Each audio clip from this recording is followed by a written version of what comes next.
ಸಣ್ಣ ಸೈಜ್ನ ಬೂತಾಯಿ ಮೀನಿಗೆ ತೆಂಗಿನಕಾಯಿನ ಕಡಿಮೆ ಹಾಕಿ ಸ್ವಲ್ಪ ಕಾಳು ಮೆಣಸನ್ನು ಜಾಸ್ತಿ ಹಾಕಿ ಮಾಡಿದ್ರೆ ಸಾರು ತುಂಬಾ ರುಚಿಯಾಗಿ ಬರುತ್ತೆ.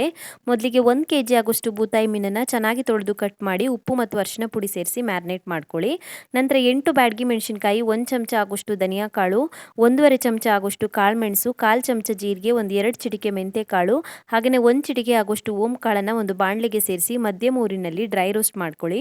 ಹುರಿದಿರುವಂಥ ಮಸಾಲೆ ಐಟಮ್ಸ್ಗೆ 1 ನಿಂಬೆಹಣ್ಣಿನ ಸೈಜ್ ಆಗೋಷ್ಟು ಹುಣಸೆ ಹಣ್ಣು, 1 ಈರುಳ್ಳಿ, 5 ರಿಂದ 6 ಎಸಲಾಗೋಷ್ಟು ಬೆಳ್ಳುಳ್ಳಿ, 1/4 ಚಮಚ ಅರಿಶಿನ ಪುಡಿ, ಅರ್ಧ ಕಪ್ ಆಗೋಷ್ಟು ತೆಂಗಿನಕಾಯಿ ತುರಿನ ಸೇರಿಸಿ ನುಣ್ಣಗೆ ರುಬ್ಕೊಳ್ಳಿ.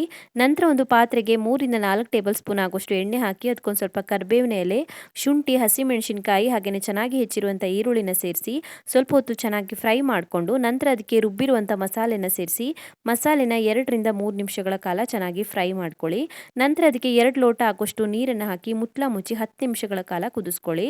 ಮಸಾಲೆ ಚೆನ್ನಾಗಿ ಕುದ್ದಾದ ನಂತರ ಅದಕ್ಕೆ ಮ್ಯಾರಿನೇಟ್ ಮಾಡಿಟ್ಟಿರುವಂಥ ಮೀನನ್ನು ಸೇರಿಸಿ ರುಚಿಗೆ ತಕ್ಕಷ್ಟು ಉಪ್ಪನ್ನು ಸೇರಿಸಿ ಮುಚ್ಚಳ ಮುಚ್ಚಿ ಮತ್ತೆ 5 ನಿಮಿಷಗಳ ಕಾಲ ಕುದಿಸ್ಕೊಂಡ್ರೆ ರುಚಿಯಾಗಿರುವಂಥ ಬೂತಾಯಿ ಮೀನಿನ ಸಾರು ರೆಡಿ ಆಗುತ್ತೆ. ಪೂರ್ತಿ ವಿಡಿಯೋನ ಯೂಟ್ಯೂಬಲ್ಲಿ ಹಾಕಿದ್ದೀನಿ, ಮಿಸ್ ಮಾಡದೆ ನೋಡಿ.